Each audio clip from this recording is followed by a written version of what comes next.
Assalamualaikum warahmatullahi wabarakatuh. Kesempatan pada hari ini kita akan membahas masalah pemupukan kelapa sawit, yaitu tentang kelapa sawit Adi Petani sendiri ya. Cara pupuknya, karena netizen banyak yang bertanya juga sih, yang banyak berkomentar apa sih pupuknya Pak, dan gimana cara untuk pemupukannya. Jadi para petani kelapa sawit, terlebih dahulu jangan lupa di subscribe, like, share, dan komen ya. Nah, yang komen positif. Untuk Adi Petani, pupuknya itu adalah pupuk yang sering digunakan zaman-zaman dahulu, itu NPK 1616, urea, KCL.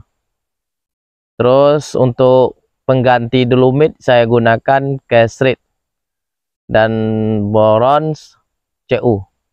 Itu yang Adi Petani gunakan pupuknya. Jadi Pak Adi Petani ini untuk awal tanam, dari mulai tanam sampai umur 1 tahun, itu Adi Petani cuma menggunakan NPK saja. Tidak ada menggunakan urea dan KCL. NPK saja sampai umur mulai tanam sampai 1 tahun. Dan untuk tahun berikutnya Adi Petani baru menggunakan urea dan KCL dan NPK. Nah, itu yang saya Adi Petani gunakan umur dari 1 tahun sampai ke 2 tahun.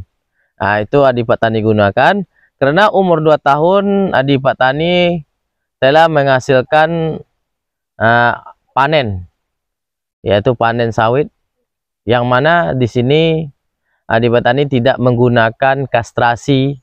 Jadi dia langsung panen. Buah itu bisa dipilih, ada yang besar, ada yang kecil itu diberondol, yang besar dipisahkan karena laku PJR-nya. Waktu itu yang besar ada yang 10 kilo, ada yang 5 kilo. Kalau yang 5 kilo lama masih laku kan, tapi bagus masaknya, masih bisa. Itu panen pertama itu dapatnya nggak salah itu dapat ya nggak banyak lah, 500 kilo masuk berondol dan buahnya. Dan untuk tahun berikutnya udah menghasilkan baru itu nanti NPK, KCL, urea, Kesrit, borak masuk. Nah, tahun berikutnya itu dimasukkan lagi, cuman tidak banyak. Untuk NPK 1 kapling itu NPK 1616 itu 1 kapling cuman 5 sak, ditambah dengan KCL itu 2 sak, jadi 7 sak semua ya. Seperti itulah. Nanti ke urea 2 sak, NPK-nya 5 sak. Nah, seperti itulah sampai umur 3 tahun. Dan untuk Kesritnya itu saya gunakan itu untuk 1 kapling 10 sak. Nah, untuk 1 kapling 10 sak. Terus untuk boronnya saya gunakan itu untuk 1 kapling yaitu 4 sak. Jadi takaran per batangnya berapa Pak untuk boron? Kalau untuk boron itu takarannya yaitu ya kita hitung boronnya 1 karung itu berapa, 25 kilo. Ya kita bagi dengan batang sawit itu. Kalau saya kemarin tuh ada takarannya nggak pakai timbang. Ya ada takarannya kaleng, itu saya bikin kaleng susu, tahu nggak kaleng susu? 1 kaleng susu itulah 1 pokok yang saya bikinkan. 1 kaleng susu itu saya bikin 1 pokok. Dan untuk NPK sama KCL, NPK sama urea itu udah biasa. Umur dari 3 tahun ke 4 tahun, nah itu baru pupuknya udah 10 sak, 1:1, NPK-nya 5 sak dan ureanya 5 sak. NPK-nya 5 sak, KCL 5 sak, itu 2 periode mupuk kan. Untuk periode ketiga mupuknya masuk Kesrit. Kesrit itu 10 sak seperti biasa, sekali setahun cuman. Dan untuk boron itu semakin meningkat, 5 sak jadi 5 sak untuk per kaplingnya. Dan udah CU masuk, CU-nya 3 sak untuk 1 kapling. Nah, itulah yang Adi Petani gunakan.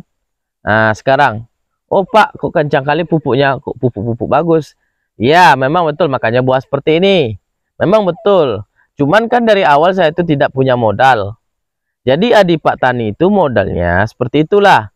Dia tidak banyak-banyak menggunakan pupuk, dia beli sedikit. Kalau udah menghasilkan buah seperti ini yang kita rasakan, buah yang seperti ini, otomatis kita udah tercapai untuk pembelian pupuk. Itu.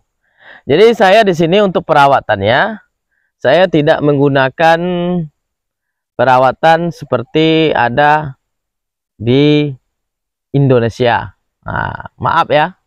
Nah, untuk warga Indonesia saya bukan ngapain, tak mencintai produk Indonesia, bukan.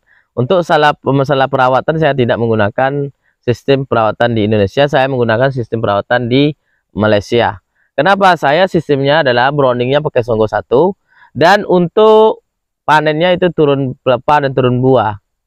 Nah, itu perawatan saya untuk bagian buah dan bagian pelepah. Nah, dan untuk bagian piringannya saya sistemnya semprot jalan pikul atau jalan obrok atau jalan untuk keluaran buah sama piringan saja. Itu untuk lahannya yang saya gunakan. Untuk pupuknya udah, untuk batangnya seperti itu sistem saya gunakan, dan untuk lahannya seperti itu, piringannya harus bersih, dan jalan untuk pikulnya juga harus bersih.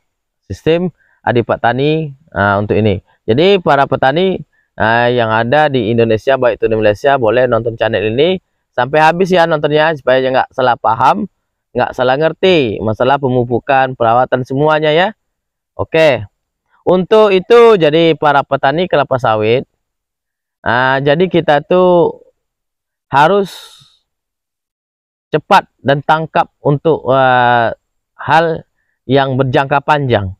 Sawit ini adalah berjangka panjang, hasilnya harus sesuai maksimal mungkin yang kita harapkan. Karena kerja dan usaha kita itu tidak akan mengecewakan hasil. Contoh, kita beli pupuk yang mahal, segala macam hal itu tentu hasilnya akan meningkat sesuai yang kita usahakan. Kalau cuman pupuknya delumit saja, browning saja atau perawatan saja, tapi tidak dipupuk dengan pupuk yang original, maka hasilnya ya seperti biasa juga, ya tidak sesuai yang kita inginkan. Yang saya harapkan seperti itu. Jadi untuk petani, jadi adik petani di sini alhamdulillah sawit ini yang saya posting di saya ini udah 5 tahun umurnya. Yang sana, yang 2 hektar sana itu masih umur 4 tahun, ini 5 tahun. Udah genap 5 tahun 2 bulan, sana 4 tahun 2 minggu. Nah, itu. Jadi untuk petani boleh bertanya tentang sekitar kelapa sawit di sini. Saya bilang seperti sistem saya lakukan di perkebunan saya sendiri ya. Seperti itulah. Jangan terlebih dahulu jangan lupa di subscribe, like, dan share, dan komen. Saya ucapkan assalamualaikum warahmatullahi wabarakatuh.